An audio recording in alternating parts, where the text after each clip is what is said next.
अर्धा तास लावत होता आणि परत चालूच आहे ते आता आला शेवट. पण ऋतिक रोशन आता आलाय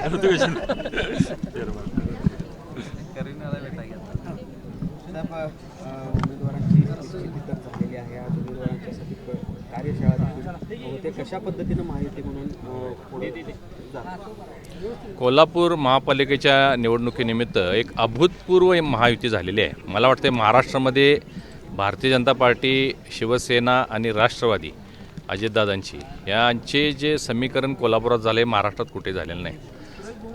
थोडासा त्यामध्ये त्रास झाला नेते मंडळींना, अनेक निष्ठावंत कार्यकर्त्यांना थांबावं लागलेलं आहे.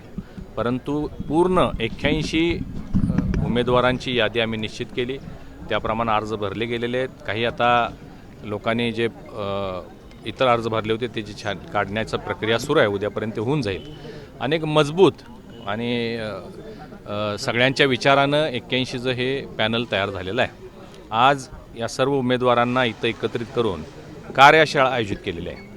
यामध्ये आचारसंहितेचं पालन, खर्चाच्या मर्यादा, प्रचार कशा पद्धतीनं करावा, कोणत्या दिशेनं करावा, प्रचाराचे मुद्दे काय असावेत, या सगळ्या बाबींवर चर्चा आणि मार्गदर्शन करण्यासाठी महाराष्ट्र राज्याचे सन्माननीय मंत्री आदरणीय मुश्रीफ साहेब, आमचे शिवसेनेचे आमदार राजेश क्षीरसागर, भारतीय जनता पार्टीचे आमदार अमल महाडिक आणि आम्ही सगळी मंडळी आज या लोकांना इथं भेटणार आहोत आणि त्यांना पुढील वाटचालीसाठी आता शुभेच्छा देऊन आज पहिला दिवस आहे वर्षाचा, नव्या वर्षाच्या शुभेच्छाही त्यांना देणार आहोत.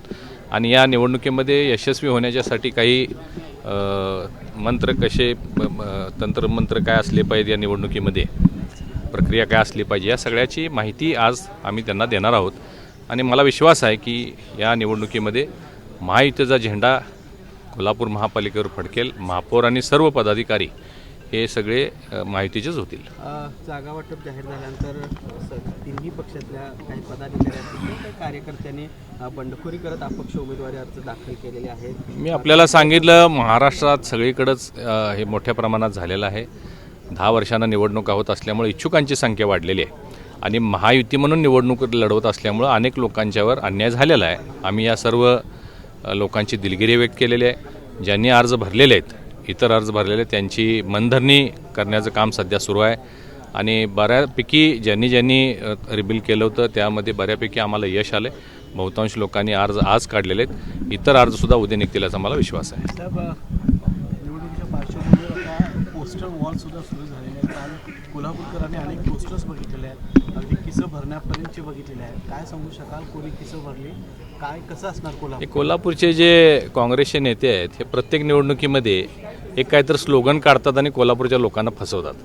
ते आता लोकांच्या लक्षात आलेलं आहे आणि म्हणून नेहमी जे चालत होतं ते या निवडणुकीमध्ये चालणार नाही.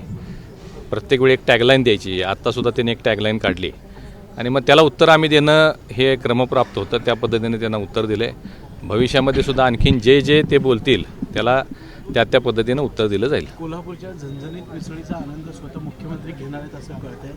काय वस्तुस्थिती आहे, 12 तारखेला सन्माननीय मुख्यमंत्री आदरणीय देवेंद्रजी फडणवीस साहेब यांनी कोल्हापूरला वेळ दिलेली आहे.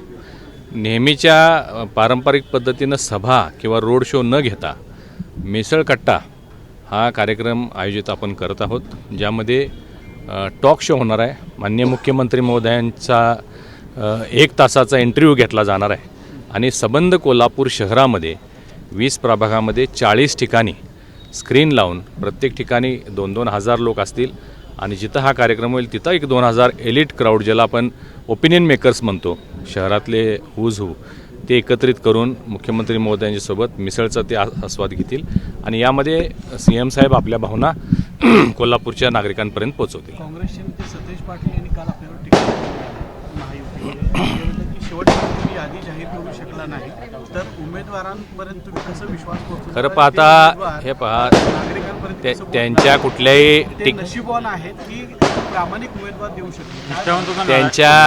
त्यांच्या टीकेला उत्तर देणं खरं म्हणजे बिलकुल गरज नाही आहे. ते आता सैरभैर झालेले आहेत. त्यांच्या पायाखालची वाळू घसरलेली आहे.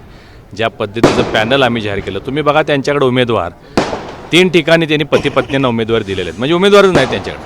आमच्याकडं अतिरिक्त उमेदवार होते 350 उमेदवार भाजपकडं, 300 उमेदवार शिवसेनेकडं, राष्ट्रवादीकडे 150 उमेदवार आणि यातून चयन करण्यासाठी निवड करण्यासाठी थोडासा उशीर लागला. परंतु एक मजबूत आणि सक्षम असं होतकरू पॅनल तयार झालेलं आहे. अनेक मोठ्या संख्येनं काम करणाऱ्या महिला, सुशिक्षित महिला आमच्या पॅनलमध्ये आहेत. मोठ्या प्रमाणात युवकांना संधी आपण दिलेली आहे. आम्ही सांगितलं होतं 25 ते 30% या आमच्या आघाडीमध्ये, आमच्या महायुतीमध्ये हे युवक असतील. त्या पद्धतीचे सुद्धा आम्ही उमेदवारी दिलेले आहेत. या सगळ्या करण्यासाठी 1-2 दिवस फक्त उशीर झाला, फार काही वेळ झालेला नाही.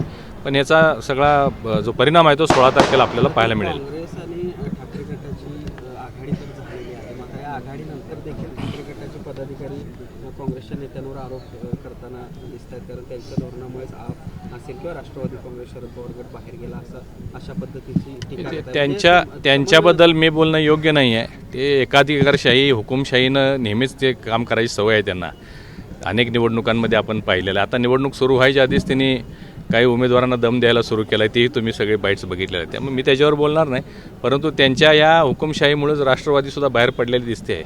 म्हणजे लोकांना एकत्रित घेऊन समन्वयानं काम करावं ही त्यांची भावना नाही आहे. ते मला वाटतं फार काळ चालणार नाही. महायुतीचे 10पैकी 10 विधानसभेला आमदार आले. त्यानंतर नगरपालिकेमध्ये सुद्धा महायुतीची सत्ता आली. आपण भविष्यवाणी केली होती की 10पैकी 10 आमदार निवडून येणार. आता 81 जागापैकी महायुतीचे किती उमेदवार निवडून येतील असं वाटतं? माघारी झाल्यानंतर एकदा पूर्ण पॅनल डिक्लेअर झाल्यानंतर मी सांगेन. परंतु 90% हे नगरसेवक जे आहेत ते महायुती येतील. अगदी चुकून 1-2-4 काय त्यांच्या हाताला लागले तर लागले. परंतु ज्या पद्धतीचं सक्षम पॅनल आमचं झालेलं आहे आणि यामध्ये शिवसेना, राष्ट्रवादी आणि भाजप ताकदीनं सगळे कार्यकर्त्यांचा संच घेऊन या निवडणुकीला आता सामोरं जात आहेत. विकासाचे मुद्दे घेऊन आम्ही निवडणुकीला सामोरं जातो आहे. त्यामुळे नागरिक हे विकासाला प्राधान्य देत असतात. महापालिकेची निवडणूक तुम्ही बघा, आता काँग्रेसकडं जर ते लोकांच्या समोर गेले आणि आम्ही तुम्हाला विकास करून निधी देऊ म्हटलं तर लोक सुज्ञ आहेत. कसा निधी देऊ शकतात? त्यांच्याकडे ना आमदार, ना मंत्रिपद, ना कुठला राज्याचा निधी त्यांच्याकडे येऊ शकतो. ते निधी देऊ शकत नाहीत. एवढं लोकांना समजतं आहे. त्यामुळे लोक त्यांना स्वीकारणार नाहीत आणि महायुतीलाच लोक आशीर्वाद देतील. जे काही नाराज लोक झाले त्यांना जनस्वराज्य शक्तीनं आपल्याच मित्रपक्षात यामधले सुद्धा अनेक लोक उद्या थांबतील याचा मला विश्वास आहे. महायुती म्हणून लढत असताना जनस्वराज्य वेगळा लढला. ते देखील महायुतीमध्ये येण्यासाठी प्रयत्नशील होते. मात्र आपल्याकडून काही फोन रिसीव्ह झाले नाही, तुम्ही फोन उचलला नाही, बेदखल केला, अशा पद्धतीचा आरोप काल पत्रकार परिषदेमध्ये करण्यात आला. मी याबद्दल मी बोलणं योग्य नाही. परंतु जे झालं ते सगळ्यांच्या समोर आहे. वरिष्ठांशी त्यांची काय चर्चा झाली मला माहिती नाही. परंतु आता जे आहे हे आहे, याप्रमाणे आपण समोर जात आहोत. महाविकास आघाडीसोबत आता निवडणुकीचा निकाल लागल्यानंतर वंचित किंवा राष्ट्रवादी जी बाहेर गेलेली आहे ती पुन्हा एकत्र येईल आणि त्यांची मजबूत आघाडी होईल असं म्हटलं जातं. समजा निकाल लागल्यानंतर काही होणार नाही. मी सांगितलं, महायुतीच्या तिन्ही नेत्यांनी, मुख्यमंत्री फडणवीस साहेब, उपमुख्यमंत्री एकनाथरावजी शिंदे आणि अजितदादा यांना महाराष्ट्रानं आशीर्वाद दिलेला आहे. कोल्हापूरसुद्धा त्यांनाच आशीर्वाद देईल.